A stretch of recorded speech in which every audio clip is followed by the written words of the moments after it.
That's the look that your kids give you when you at all try to act like you're a person other than a mom and you have a history before being a mom. So today, let's talk about what it's like helping your kids connect with the human side of you and get to know you a little better. It's about connection today. Let's talk. Hey, so this was brought on by activity at the house today. We've had the smallest amount of snow here in Texas, and the people are excited. So anyway, today's topic comes up from based on a recent experience that my family and I had. Christmas last year, we spent it in New York, where I'm from. I'm from the Bronx, and the trip started as an idea just for my daughter and I to go, to go see Annie and, just have a girls' trip. But then when I thought about it, I was like, well, they've never seen New York at Christmas, and everyone should see New York at Christmas. And they're a lot older now, so they could appreciate a trip to New York, and the expense and all that is New York. They could appreciate that more now that they're older. And then when I thought about it a little more, I was like, you know what? They could appreciate me a little bit more. Because here's the thing. We live in Texas, and I know Texans think that they are the thing, right? They used to be a country, all of this and all that. And so they're very in love with themselves, but not more. Not more than New Yorkers. And so part of the struggle of raising my kids in Texas has been the fact that people in Texas just tend to stay in Texas. They're not very much exposed to other places. And so when I bring the things that inform who I am, when I reference things in my childhood or things about where I'm from, other than what they've seen of New York on television, which is really not accurate. I mean, some things are true, but some things are just highly exaggerated. And so when I speak about it, it's more like, oh my goodness, mom is going back in time and talking about when she was up. But it's one thing when you just tell them about your childhood or tell them about your experiences or relate to something you're going through today by talking about what you went through. It is a whole other thing when you take them home, when you take them back to where you're from and you give them context. Because any good story that you read or any good story, any movie that you see that is riveting or is compelling or that is just plain interesting, it's because you've been given context to why you should care. Like what does this all mean? Why does it matter?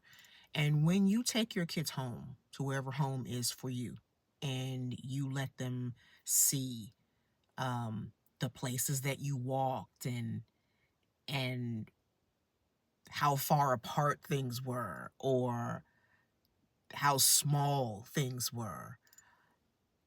When you give them that kind of context, then they get to understand why you say the things you say, why you parent them the way you do, why you have the perspective you have. They get it because they see the context that you grew up in. They see what informed you. They see what makes you you. And just like a picture is worth 1,000 words, when you get to be in the place, it's like people say, I'm a believer, and people often say that the Bible came alive for them when they went to Jerusalem. I mean, why? When they went to Israel. Why? Because that's where Jesus walked. And it's one thing to read the Bible and to read the verses about him healing and him walking from this place to that place. But when you go there and you see how far apart those towns are, it just gives another level to the story. It gives another level to how amazing our God is, even as a man. You just have a different understanding and appreciation. It's the same for your children when they get to go where you're from and they get to see what it was like. And so, okay, so today we have a smidgen of snow here in the Houston area. And for that, school was canceled today and tomorrow. When I tell you, I'm about to sound like those people from yesteryear who talked about walking to school in the snow for 5 miles. I did not walk for 5 miles, but I certainly walked in several inches. I mean, inches of snow to take 3 different buses to my high school in the snow. Catholic school. So, yes, in a dress, in a pleated dress with 2 pairs of tights and to the knee boots and all of the accoutrement. Yes. And so when I'm sitting here looking at my children going in and out, looking at this little inch of snow, and I think to myself, first of all, y'all have seen real snow because we've lived around the country as a military family. You've seen real snow. Let's not get excited. But can I tell you that you ought to be in school today? There's no reason for you not to be in school today. But it took for them to come with me to Manhattan, come with me to the Bronx, and to see how far apart my house was from my high school, how far the drive was, and then to understand we weren't driving a straight shot, we were on a bus. And so how early I had to leave my house to get to school on time, which meant how early I had to get up. So that when I come and I tell you that, if you know you have to be somewhere at a certain time, why are you still in bed half an hour before? You have somewhere to be. So you should be up. And you know you have to go there. You know what time you need to be there. And you know how long it takes to get there. And so you plan accordingly. They understand why I'm like that and why I have that expectation of them. Because when I tell you that my parents were off to work before I left for school, there was no one there was no one making sure I was up. There was no one making sure I left on time. There was no one doing that. It was your responsibility. I mean, and you're in high school after all, and I was a latchkey kid, so I've been doing that. But I mean, by the time of high school, it was the full expectation that you manage your time and you get where you're going. And I understand that that is like another language to children today. I get it. I don't know how we got here exactly, but I tell you that although my children are in this world, they are not of it. They do not function of it.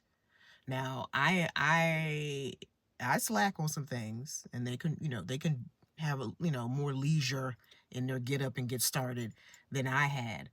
But oh no, I have full expectation that if you have somewhere that you know you need to be, you need to get yourself up, get yourself ready, be ready to go so that you could be there on time.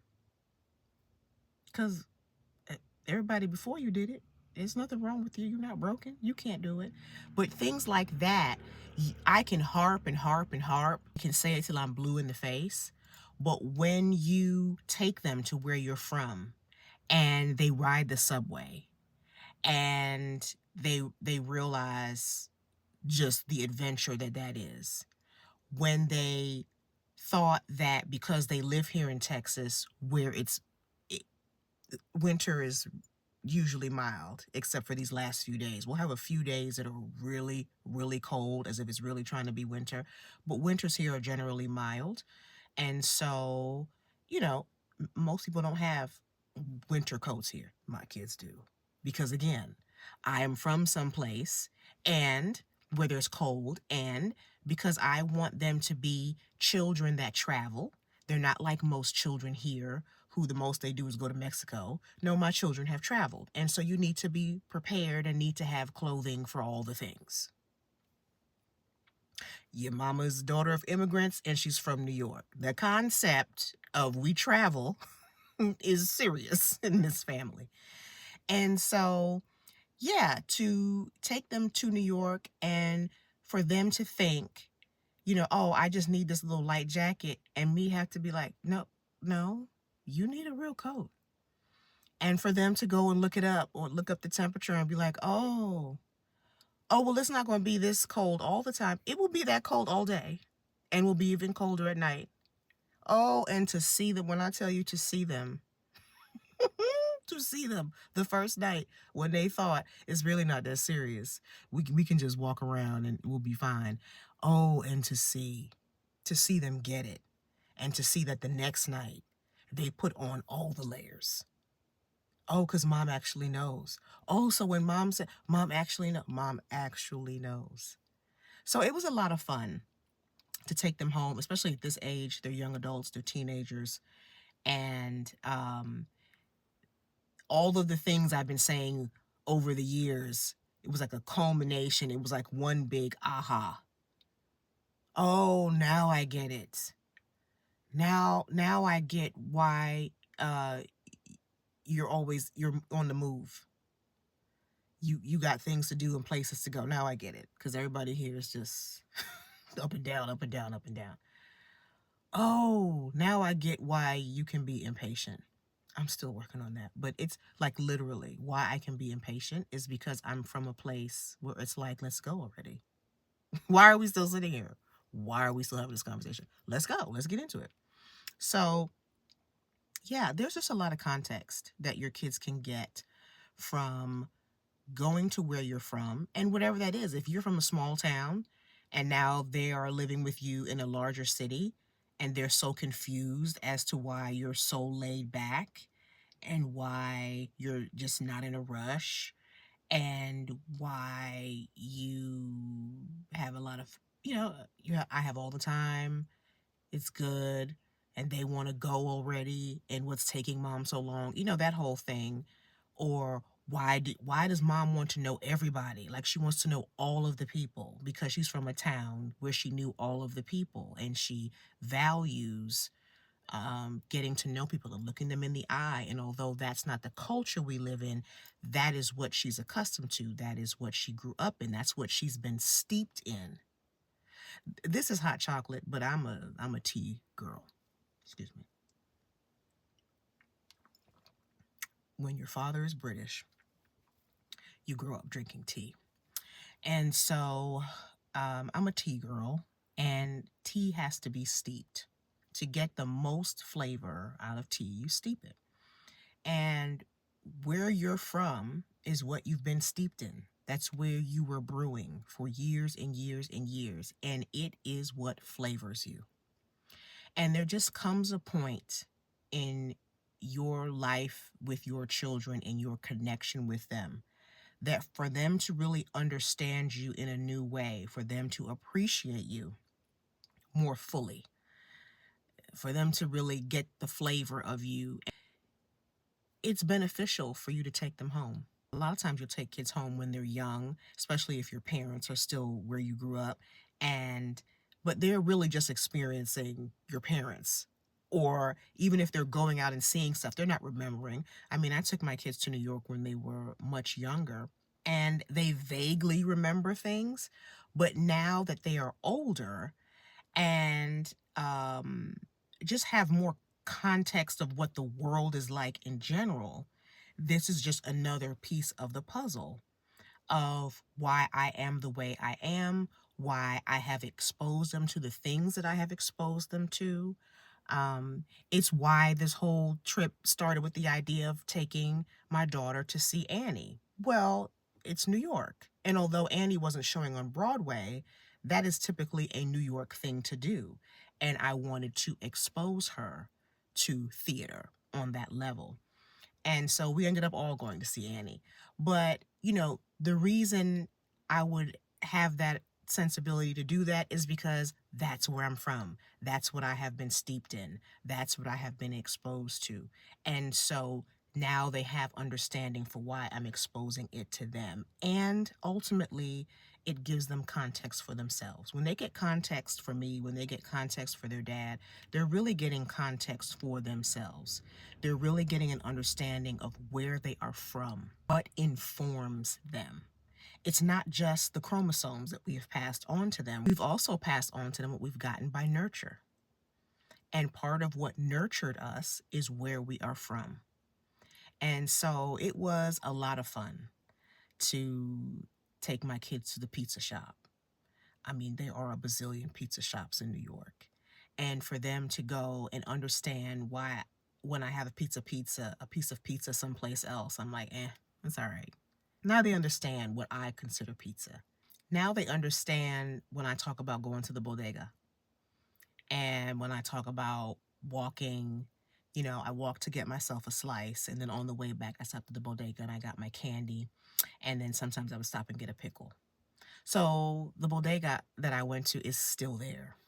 New new owners, new management, but it is the same teeny tiny store that it was so funny. Now that I'm older, it felt even smaller because the aisles are like this wide, and they were always small and narrow, but now that I'm a grown woman, and I was like, oh my gosh, I was coming in here and buying things. But they got to see that. And because they got to see that, they got to see me in a new way. And that context has really made for so much more understanding, so much more understanding, especially between my daughter and I. She likes to be a mini me, and it was like a piece of the puzzle was missing until she went to New York. 'Cause she was super young last time she was there. And for her to go back this time, even though going at Christmas traumatized her, but for her to go back this time and to get that context and for it to even shape her coming back, giving her perspective, um, even for how she engages with her friends and maybe the liberty that she gave people that really wasn't healthy for her. And it was like she picked up a little New York attitude, and she was like, "No, I'm not taking that." I said, "Oh, it's almost like when you get in the environment that your parents come from, you pick up that stuff." It's the same when we went to the Caribbean. My parents are West Indian, and so when they have gone to the island that my mom is from, um, they felt so at home immediately. Um, they just loved it, and they had such context, like for my parents, and it's just really awesome to see how the gears click and how things come together when people can see where they're from, and where your children are from are not just where they were born. They are the culmination of your experiences as well, not just your genes, but also your experiences. And so, yeah, I encourage you, take your kids home and let them see, tell them the stories. Don't just bring them to the city or to the town and you're in the house the whole time visiting with family. Like, go and take them where and be like, remember when I was telling you the story about blah, blah, blah? This is where I was. And then this is where that was. So now you can see how, what that trek was like from there to there and da da da da, you know. Um, it just brings things to life, and it adds another layer to your relationship with them, and it helps you to connect with them. So when you tell them something, now they have imagery in their mind that informs them, okay, mom is telling me this because of that. She's not just saying this to me because she's old, and I'm not old, but you know what I mean? She's just from a different time and she doesn't get it. And, you know, it's nothing new under the sun. The scenery is different, the technology is different, but like the antics and the reason for the antics is all the same. And so for them to be able to see and hear about my version of what they're doing today, back in the day, and see what it looked like, um, and for them to appreciate that at least my stuff was not on camera. Lord have mercy. Oh, we're grateful. But anyway, I hope that little insight gave you something to think about. I don't know that we really appreciate, I don't know that I appreciated the importance of my kids getting to see where I'm from and hearing me sort of narrate my journey at an older age for them, I don't think I appreciated the importance of it myself until I just did it. And so I figured I'd share that with you. I would love to hear in the comments if you have had a similar experience, where you've taken your kids home now that they're older and sort of help them to see where you're from, sort of live and in color and narrated, and so that when you counsel them, because now they're in the age of being counseled, it's not so much telling them what to do, they're young adults. And so you give them advice, you give them counsel. And when they know what your counsel is informed by, it's just more likely that they'll take it. And that's what we want. That's what we hope. That if what we're saying is really useful, that they're open to it. And so this is another means for that. Anyway, I'm going to go back inside because it's chilly. But I did want you to know this, what I tell you every time. Please remember, when it comes to you being the mother of your children, you are the woman for the job. And you are the one to give them context for who you are and ultimately who they are. You're part of that puzzle. So give them the pieces that you can. And until next time, take care.